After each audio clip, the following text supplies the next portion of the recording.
There is a very specific, quiet kind of violence in the modern dating world. It doesn't leave a physical bruise, it leaves a digital void. You swipe, you match, you pour your carefully curated vulnerabilities into a glowing rectangle, and for a fleeting moment, you believe someone is finally catching you. They say the exact right words, painting a masterpiece of future plans and emotional safety. And then, without warning, the screen goes dark. The silence that follows is deafening. It forces you to question every interaction, every shared laugh, and ultimately, your own worth. But what happens when the ghost decides to haunt you again? What happens when the person who left you shivering in the emotional cold suddenly wants to come back inside? Sometimes the universe hands you the perfect opportunity to teach them exactly what the cold feels like. It started the way these things always do, with a momentary lapse in judgment and a swipe to the right. Soraya was entirely too fragile to be navigating the digital meat market. Her breakup with Torin was still a raw, pulsating nerve, a wound she was trying to bandage with the distraction of new faces. That's when Bram's profile materialized. He didn't have the usual aggressive gym mirror selfies or the obligatory photos holding a heavily sedated tiger. He looked effortlessly disheveled, standing in front of an indie bookstore, a wry, knowing smile playing on his lips. When they matched, the connection was terrifyingly immediate. Bram didn't lead with a crude joke or a boring pleasantry. He asked her about the battered copy of Joan Didion she was holding in her third picture. Within hours, the superficial banter dissolved into something that felt entirely too real. Soraya, exhausted by the games of modern courtship, decided to strip away the pretense. She told him the truth. She typed out a long, terrifyingly honest message about how she was fresh out of a long-term relationship, how her emotional bandwidth was fragile, and how she was absolutely not looking to be just another notch on someone's bedpost. Bram's response was a masterclass in calculated empathy. He told her he understood completely. He fed her paragraphs about how he was tired of casual flings, how he wanted a genuine connection, and how he would be honored to be the bridge that helped her cross over from her past heartbreak. "I want to be the reason you realize not all guys are going to drain you," he wrote. It was a beautiful, intoxicating lie. For 7 days, Sorya's phone was a lifeline. He texted her good morning before she even opened her eyes. He sent her obscure indie folk songs during her lunch breaks. They talked late into the night, their voices low and gravelly over the phone, spinning webs of shared trauma and future ambitions. By the end of the week, the anticipation had coiled so tightly in Sorya's chest that she could barely breathe. When he finally came over to her apartment, the physical chemistry mirrored the digital one. He smelled like cedarwood and cold rain. He was attentive, lingering on her words, brushing a stray curl behind her ear with a tenderness that made her breath catch. The night they spent together felt less like a casual hookup and more like the prologue to a profound romance. When he left the next morning, kissing her forehead at the door, Soraya felt a dangerous emotion taking root: hope. That hope survived precisely 24 hours. The day after, the messages slowed to a trickle. A simple "hey, busy at work" replaced the paragraphs of morning adoration. Soraya rationalized it: people get busy. But the next day, the silence stretched out, thick and suffocating. She sent a casual meme. It was delivered. An hour later, the tiny text beneath the bubble shifted to read. No response. Panic, familiar and acidic, began to bubble in her stomach. She opened the app where they had originally matched. A little green dot glowed menacingly next to Bram's profile icon. He was online, he was swiping, he was actively ignoring her. The disrespect hit her like a physical blow. It wasn't just that he had gotten what he wanted and bylaid, it was the cowardly, agonizingly slow fade. He didn't even have the spine to formally reject her. He just left her hovering in the agonizing purgatory of read receipts. Her fingers trembled as she typed out a final message, the last shred of her dignity woven into the text. "If you're going to ghost me after everything you said, you should at least have the decency to unmatch me." She watched the screen, her breathing shallow. 5 minutes later, she refreshed her messages. Bram's name was gone. The entire conversation, the late-night confessions, the promises, wiped clean as if he had never existed at all. The aftermath was brutal. It didn't just hurt because of Bram, it hurt because of Torin. The ghosting ripped the scabs off her previous breakup, flooding her with a toxic cocktail of inadequacy and regret. She spent the next 2 weeks practically fused to her mattress, staring at the ceiling, convinced that Torin was the only man who had ever truly seen her, and that she would never find anything real again. Bram's hollow promises echoed in the quiet of her room, mocking her gullibility. She had laid her insecurities bare and he had weaponized them for a single night of convenience. But time is a relentless mechanism. 3 weeks passed. The tears dried up. The desperate hollow ache morphed into a dull, manageable annoyance. Soraya forced herself out of bed, went back to the gym, poured herself into her work at the gallery, and slowly glued the fragments of her ego back together.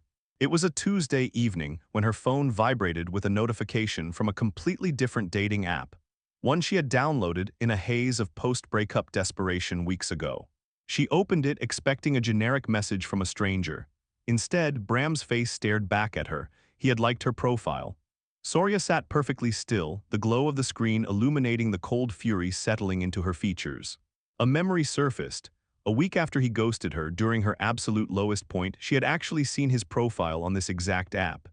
In a moment of pathetic, tear-soaked confusion, she had sent him a like, a silent plea for acknowledgement. He had viewed her profile, ignored the like, and moved on. And now here he was, circling back.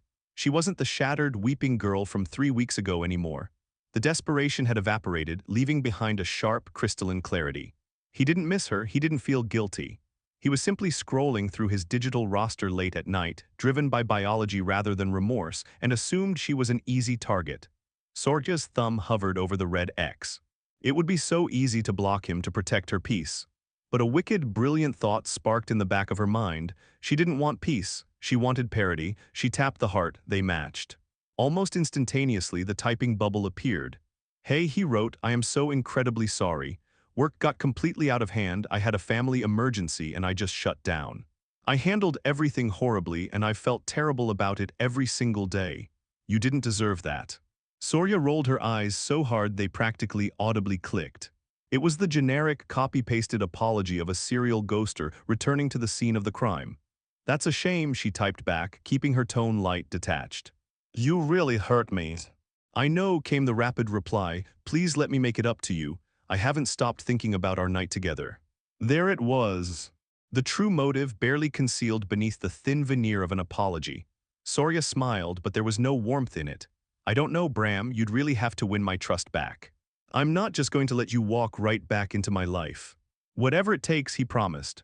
For the next week, Soraya played the role of the hesitant, slowly thawing romantic. She made him work for every scrap of attention. She forced him to initiate conversations, to ask about her day, to feign interest in her life. And just as she predicted, his facade began to crack. By day 5, the deep conversations he initiated invariably took a sharp turn toward the gutter. A discussion about a movie would suddenly devolve into him asking what she was wearing. A text about her stressful day at the gallery would be met with a suggestion that he come over and give her a massage. He was entirely full of it. If she let him into her bed again, he would vanish before the sheets were cold. By Friday, the weather forecast was dominating the local news. A massive, historic blizzard was barreling toward the city. Meteorologists were warning residents to stay indoors, predicting whiteout conditions, heavy snow accumulation, and wind chills that would plunge well below zero. It was the perfect stage. Saturday evening arrived, bringing the storm with it. Outside Soraya's third-floor window, the world was a swirling vortex of white. The wind howled against the glass, rattling the panes, while the street lamps below struggled to pierce through the dense, sideways snow. At 10 p.m., Bram texted, "Thinking about you, miss your skin." Soraya took a sip of her chamomile tea, letting the warmth settle in her chest. She typed her response carefully, "I've been thinking about you too. My roommates are asleep. If you want, you can come over, but it has to be late, 1 a.m. I don't want anyone hearing you come in." "Are you serious? In this weather?" "If you really want to make it up to me, you'll make it work," she countered. "But if it's too cold for you, I understand." The challenge worked flawlessly on his ego. "I'll be there 1 a.m. Soraya spent the next few hours thoroughly enjoying her evening. She put on her thickest, most luxurious cashmere sweater, applied a face mask, and watched a documentary about deep-sea marine life. The juxtaposition of her cozy, warm apartment against the violent, freezing chaos outside filled her with a profound sense of satisfaction. At 12:45 a.m., she positioned herself by the window in her darkened living room. The street below was completely buried, cars were shapeless mounds of white. The wind was shrieking, whipping the snow into violent, blinding drifts. At 1:02 a.m., her phone lit up. "I'm outside your building." "It is brutal out here, lol, buzz me in." Soraya picked up the phone, she opened the message. She let the read receipt register. Then she set the phone face down on the windowsill. She parted the blinds just a fraction. 3 stories down, standing under the flickering amber glow of the street lamp, was a figure bundled in a dark winter coat, shifting his weight from foot to foot. It was Bram. He was hunched over, his shoulders pulled up to his ears, staring at his phone. 5 minutes passed. The phone buzzed again. "Hey, did you fall asleep? I'm freezing." Soraya picked up the phone, opened the message, triggered the read receipt, and set it back down. Down on the street, Bram pulled his phone away from his face, staring at it in disbelief. She could see the faint blue light illuminating his red, wind-chafed face. He shoved his hands deep into his pockets, pacing a tight circle to keep his blood moving. The wind hit him with a vicious gust, nearly knocking him off balance. Another 5 minutes. The phone buzzed. "Soraya, seriously, let me in. My toes are going numb." She triggered the red receipt. Suddenly, the screen changed. An incoming call from Bram through the app's interface. The phone vibrated violently against the wood of the windowsill. Soraya watched the screen pulse, feeling an incredible, intoxicating rush of power. She didn't decline the call. She simply let it ring, a digital manifestation of his growing panic, until it timed out and went to the void. She looked out the window again. Bram was practically dancing now, stamping his boots against the thick accumulation of snow on the sidewalk. He looked up at the building, scanning the dark windows, a tiny, miserable speck against the sheer power of the blizzard. He pulled his phone out one last time, his thumbs moving frantically. The typing bubble appeared on Soraya's screen. It stayed there for a few seconds. Before he could send whatever desperate, angry plea he was composing, Soraya tapped his profile icon. She scrolled down to the bottom of his page. "Unmatch." A prompt asked for her reason. She bypassed it, confirming her choice. With a soft digital asterisk whoosh asterisk, Bram vanished from her phone. He was gone, erased. Just as he had done to her all those weeks ago. Soraya leaned her forehead against the cool glass of the window. Down below, Bram stared at his phone for a long, agonizing moment. Realization must have finally pierced through the freezing cold. He threw his arms up in a gesture of pure, impotent rage, the wind instantly tearing the shout from his mouth. He turned on his heel and began the grueling, humiliating trek back down the unplowed street, his boots sinking deep into the snow with every agonizing step. Soraya watched him until he was completely swallowed by the storm, disappearing into the whiteout. She didn't feel sad. She didn't feel the lingering ghost of her ex-boyfriend. She didn't feel the crushing weight of inadequacy. As she walked away from the window and retreated into the warm, quiet sanctuary of her bedroom, she felt incredibly, profoundly light. Sometimes closure isn't a conversation. Sometimes it isn't a heartfelt apology or a tearful goodbye. Sometimes closure is simply taking back the pen and writing the final sentence yourself. We spend so much time in the dating world contorting ourselves to fit into the spaces other people leave behind, terrified of being too demanding, too emotional, or too difficult. We let people treat our hearts like revolving doors, coming and going as they please without consequence. But the moment you realize that your emotional peace is a fortress, and you control the gate, everything changes. You don't have to accept the breadcrumbs. You don't have to tolerate the ghosts. And occasionally, if the timing is right and the weather forecast is on your side, you can remind them that actions have consequences.